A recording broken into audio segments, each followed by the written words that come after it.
Ranger Bill, warrior of the woodland, struggling against extreme odds, traveling dangerous trails, fighting the many enemies of nature. This is the job of the guardian of the forest, Ranger Bill. Pouring rain, freezing cold, blistering heat, snow, floods, bears, rattlesnakes, mountain lions. Yes, all this in exchange for the satisfaction and pride of a job well done.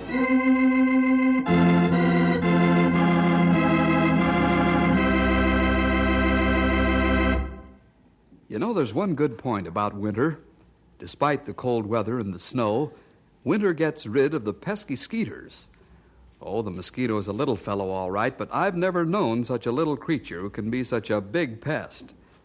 Of course, there aren't any of the pint-sized buzz bombs around Knotty Pine now. They've all been frozen out. But in today's story, which takes place in the summer, our rangers are soon going to get their necks full of the pests as they're called to Central City, a city in the heart of the Southern Forest District. What do you say we travel south ahead of the fellas and hear the story, Sleeping Death? Right now, Dr. Amos Midge stands outside a hospital room pondering the symptoms of one of his patients. He talks with his intern, who is completely puzzled as to what the diagnosis can possibly be. Dr. Midge, I'm stumped.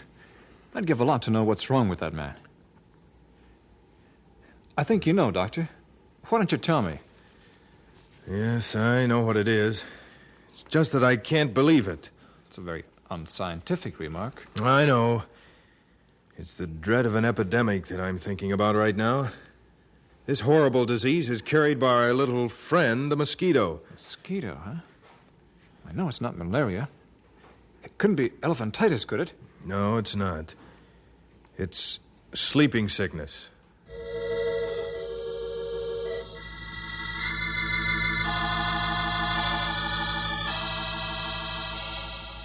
It's 50 miles over to the town of Carter. It's there that Dr. Louis LaForge talks with an ambulance attendant in the emergency room of the General Hospital. Both men have a grave look on their faces. Some more sleeping sickness, Dr. LaForge? Yes, Ben. It makes the 5th case you've brought in this week. It isn't even a week, just 3 days.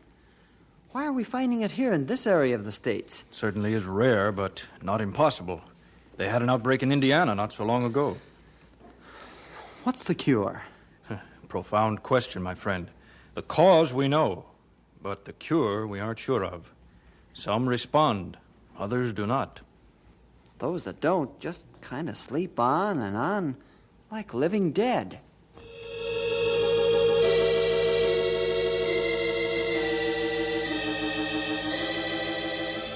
Now let's take another trip to another hospital located to the west of Central City and look in on a staff meeting of the Morris Clinic and Research Foundation. Professor Joel Morris is presiding. Yes. Gentlemen, we must call a meeting of all the doctors within 100 miles of our institution. It has to be determined at once the extent and the seriousness of this sleeping sickness. I hope our fears will not be substantiated. Believe me, I never hoped and prayed for anything in my life more than that this sleeping sickness be restricted to a few people. But we must find out. When do we plan to have the meeting? I'm calling the meeting for Saturday morning. Oh, it's short notice, but we can't afford the delay of a weekend. Our office staff will send special delivery letters to everyone at once and telephone the doctors living too far out.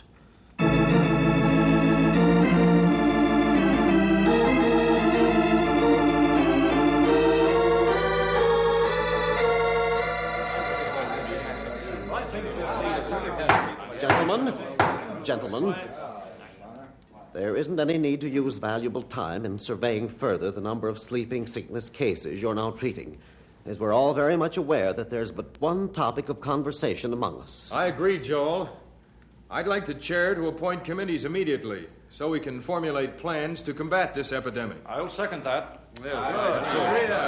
Very well, gentlemen. I think that's a wise decision.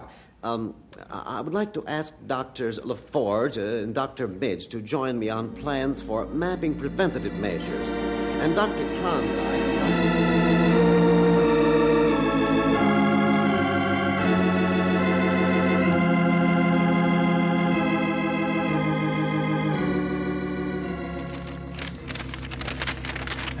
Paperwork is necessary to efficient planning, but it doesn't get the job of killing the disease carriers done. That's right, Lewis.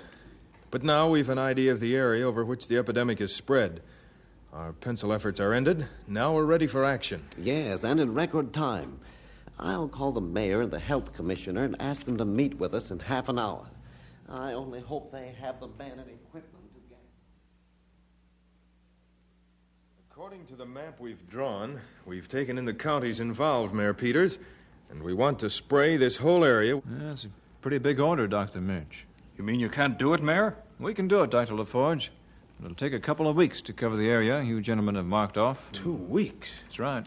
Gentlemen, the mayor isn't telling stories. We have mosquito abatement equipment, but it's small scale. It takes us at least 2 weeks to spray the city under normal control measures, working the men 8 hours a day. Commissioner, this is extremely urgent. We must spray this area at once. And not this area only. We've got to spray the whole country for 50 miles around, and do it quickly. We need more equipment. We need it right now. The longer we wait to kill the pests, the more sleeping sickness cases will break out. Yes, this can't be an ordinary spraying job. Gentlemen, I know this is a serious problem. I'll be glad to work my men night and day and even hire more men to get the spraying done. But I can't make a promise of a sudden and efficient job. Mayor, Commissioner, where can we get more equipment? Professor Morris, I suggest you ask the county and state authorities for help. In the meantime, we'll start spraying the city on a round-the-clock basis.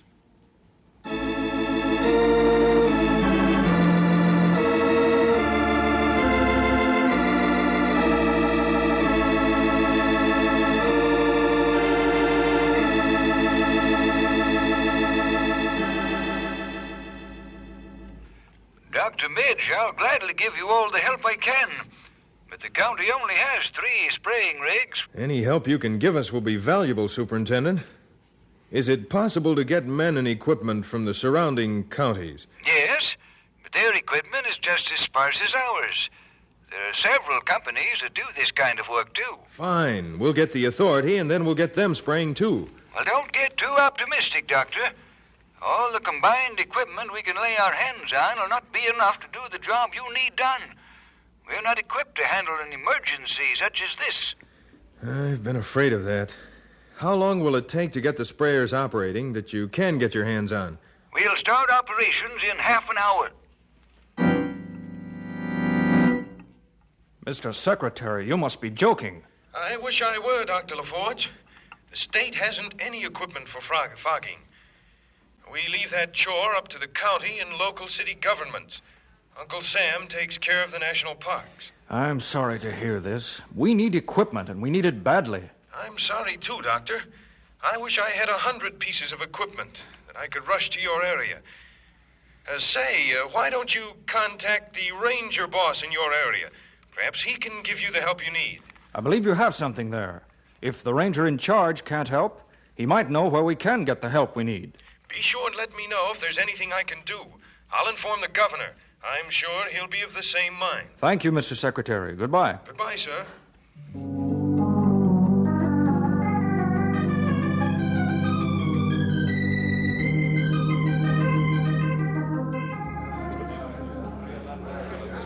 Gentlemen, my committee's laid all the facts before you. We're making headway, but it's not enough. The whole area within a 50-mile radius of Central City must be sprayed within a week. Well, but who's going to create a miracle? The way we're going, it'll take a month, and every citizen in the area could have sleeping sickness by that time. Well, gentlemen, we've been given the suggestion to call in the ranger in charge of the Southern Forestry District. Call is being placed to this gentleman now. I can't make any promises, but it's certainly worth a try. My committee and I will meet with him before this...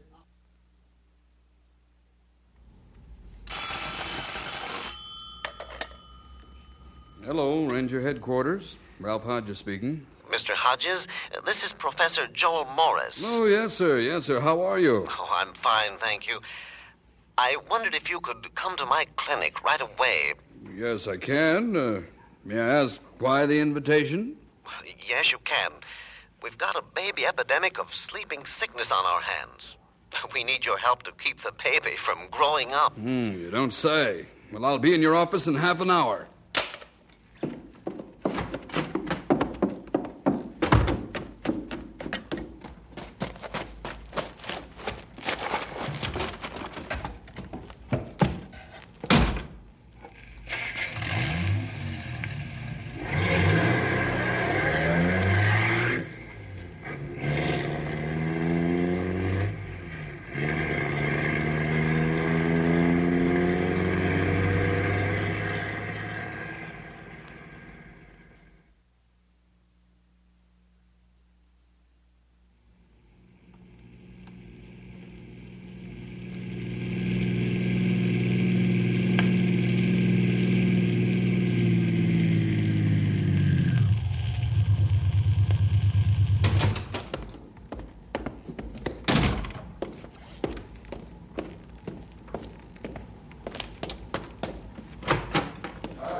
Professor Morris, I'm Ranger Ralph Hodges.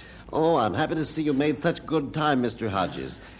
I'd like you to meet my two colleagues, Doctors Midge and LaForge. Nice to meet you, Doctor.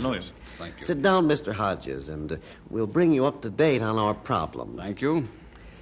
As you may or may not know, sleeping sickness is carried by the mosquito.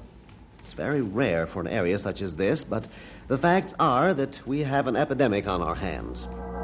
Now, you'll notice that...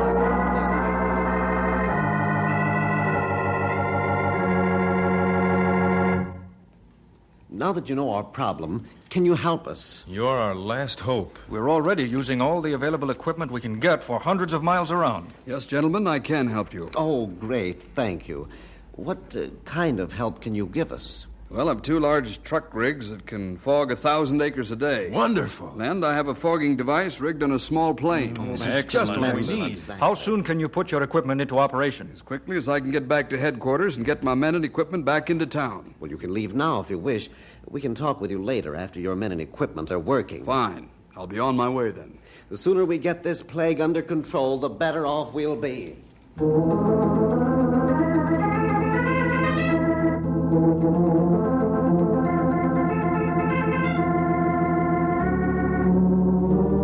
Ralph returns to headquarters, and within half an hour, the two large trucks and the plane are in operation. He puts his men to work using an efficient plan to cover the country between headquarters and Central City with a killing fog. However, all of the men and doctors haven't been trained like Ralph has. Soon chaos results from good intentions and sincere effort. Some parts of the terrain involved aren't being sprayed at all, and others have been sprayed 2 and 3 times by different crews. Professor Morris tries to direct the operation to the best of his ability, but his efforts are futile. He finds Ralph and tells him of the additional problem of lack of coordination and system. Ralph, what do you suggest we do to get all the men to work together? Professor, what we need is a general. This is an army of men, and they need a leader who knows how to handle this type of operation. You're right. But who will we get? There aren't any of us who have enough experience for such an operation as this. Wait a minute. Yes, Professor? I've got the man. Well, that's fine. Who is he? You. Oh, no, not me. But I recommend Bill Jefferson of the Northwest Forest District, who could also bring in more equipment.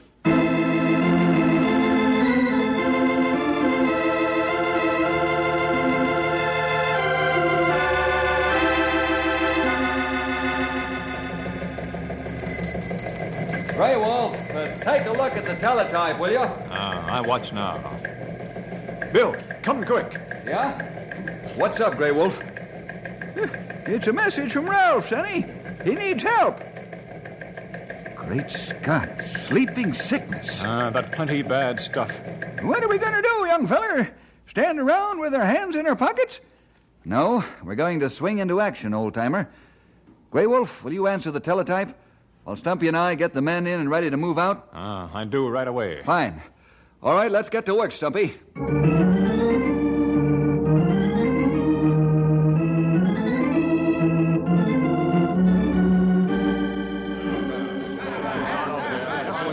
All right, fellas. Stumpy's going to see to it that you fellas get the trucks and flying boxcars and get you and your equipment flying south as soon as possible. You said it, Bill. Let's go, you young whippersnappers. We got a job to do.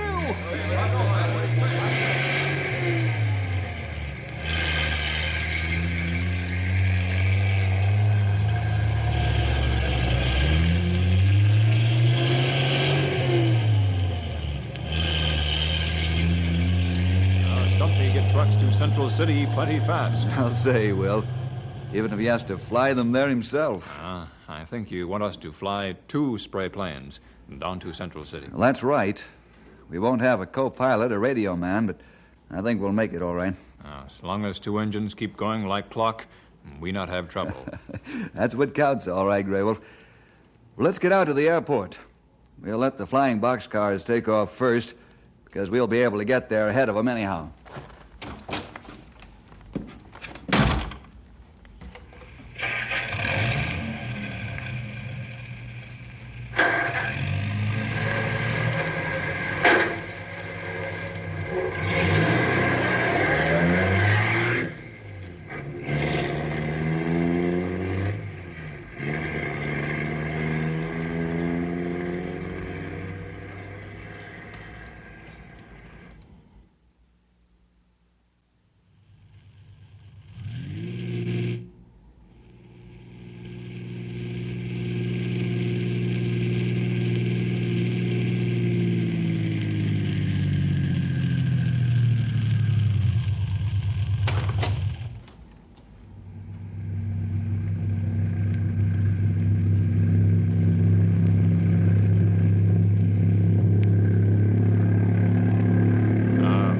fast flying boxcar.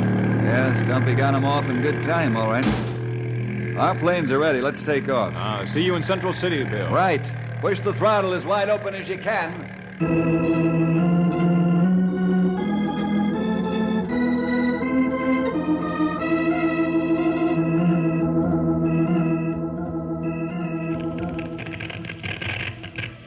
Professor Morris, 9/10 of the area assigned to me is sprayed.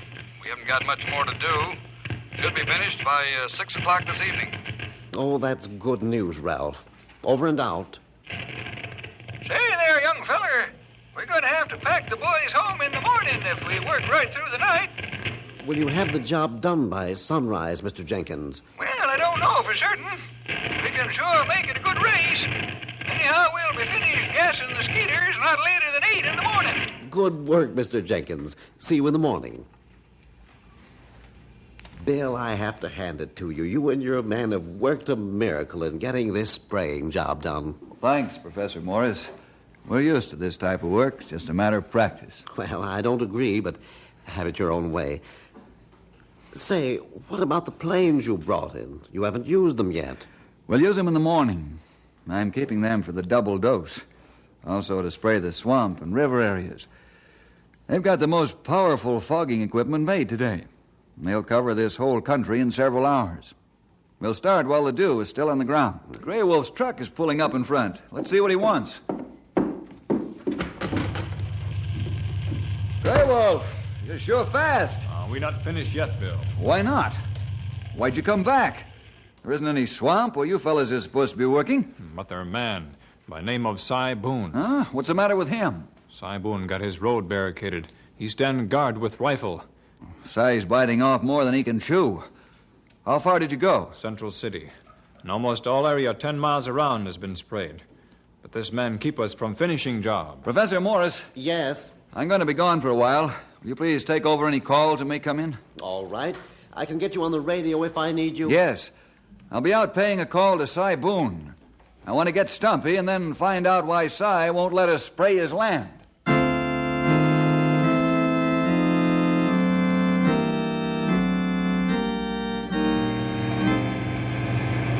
Here's the road to Cy's place, the ornery old polecat.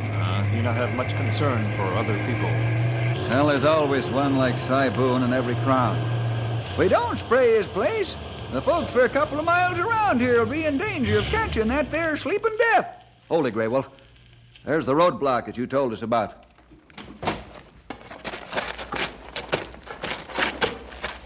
What you do now? I'm going to remove the roadblock. Bring old Betsy along, Stumpy.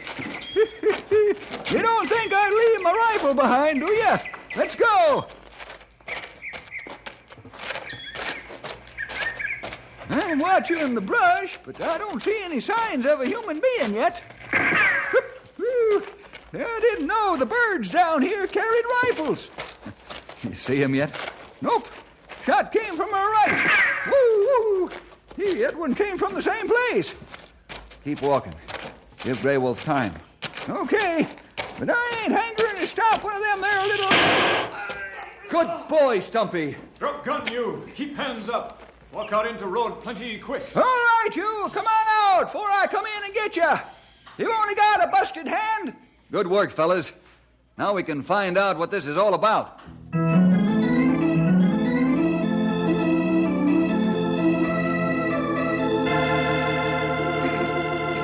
You all must be that big shot ranger boss they shipped in here. That's right, Boone. What's more, he's used to handling tough guys, so don't try any more shenanigans. Yeah, we'll just wait until my hand gets to feeling better. I wouldn't make any threats, Cy Boone. We don't scare from the likes of you. Now, what's the big idea of blockading your land so we can't spray it? That's my business, Ranger. You all just get up and get. This is private property. And I say you ain't spraying, and that's what I mean. You plenty big fool. You catch sleeping sickness, and then you wish you let us fog. I ain't up to listening to any of your palaver. Now get. All right, let's go, fellas. He's within his legal right. Well, I do declare. A ranger with brains. Don't consider yourself the winner, Boone. I'm coming back with a court order.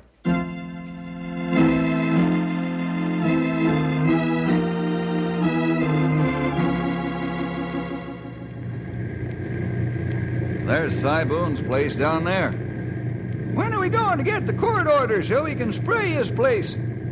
I sent Ralph over to the county seat to get it, Stumpy. He should be back by the time we get through spraying. I'd sure like to give Boone's land a dose from up here where it's safer. Hey! Somebody is shooting at us! You're not joking, old friend. I can see somebody standing in the yard down there shooting at us. I'm turning out. I hope Grey Wolf follows us. Yep, he sure is. Whoever's doing the shooting is crazy. I'd sure like to know why Cy Boone won't let us spray his land. Yeah, so would I. We'll find out just as soon as we get the court order in our hands. Yes, sir. Then if old Boone starts acting ornery, we'll put him in the pokey and let him cool off while we cover his place with fog.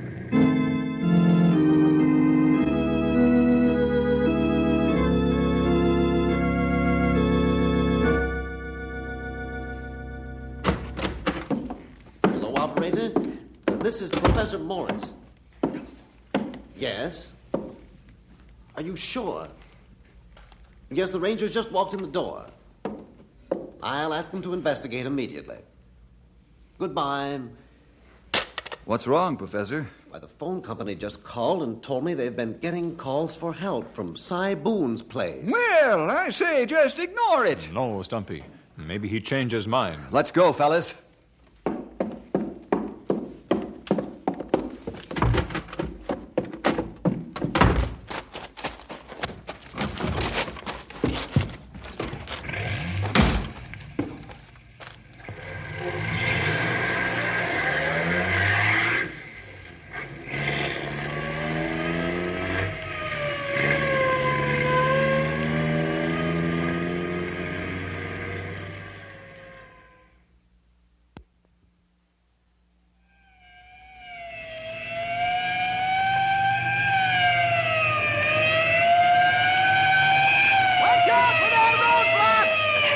See it? I hope we can take it down.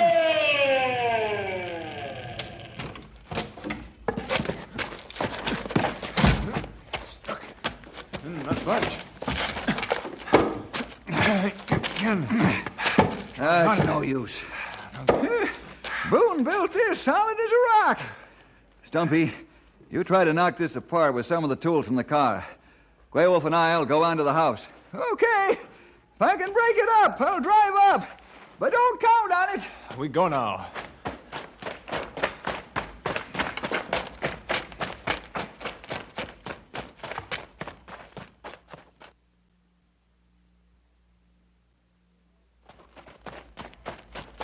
Boone House, plenty far in. We run half-mile now. Yeah. He's got a lot of land. House must be around the bend in the road up ahead. There it is. I can see roof through trees.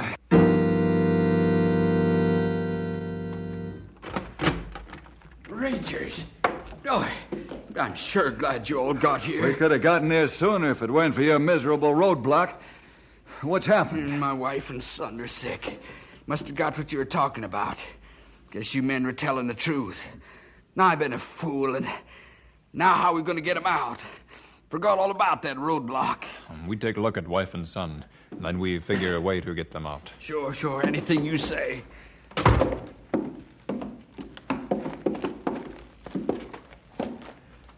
Well, they're in bad shape, Boone. We've got to get them out of here quickly. Oh, what a fool I've been. Why didn't I let you spray my land? And this wouldn't have happened. How will you get them out, Bill? It'll get dark now. Maybe small plane land close by, but not in dark. We'll have to take them to the roadblock in Boone's car, then transfer them to our car. All the handling won't do them much good, but can't be helped. Let's get them out of the car. Listen, Stumpy, get through roadblock.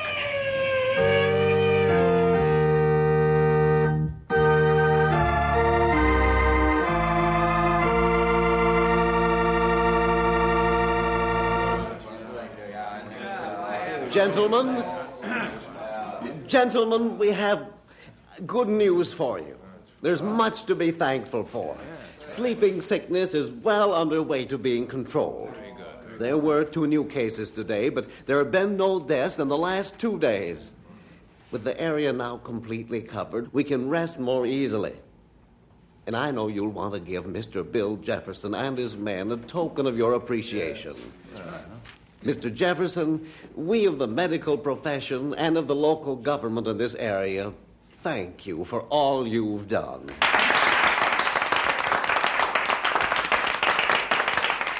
Gentlemen, thank you for your generous applause. But I would remind you that your own leaders were big enough men to invite someone from the outside to come in, and that in itself is commendable. But I do want to add that the whole area accessible by roads has been covered by ground crews, and a second dose by the fogging planes. Tell me what happened to Cy Boone's folks, Doctor. Well, they got under care just in time. Well, Doc, you could almost say it was a good thing that those people got sick, so as we could get in and spray the land. That's what a man gets for being so stubborn. Well, actually, Mr. Jenkins, the mosquitoes probably did their job of infecting his folks even before the spraying started. Well, what do you know? And we're fortunate that we didn't run into lots of other folks with the same antiquated ideas. Looks like it took sleeping sickness to wake him up.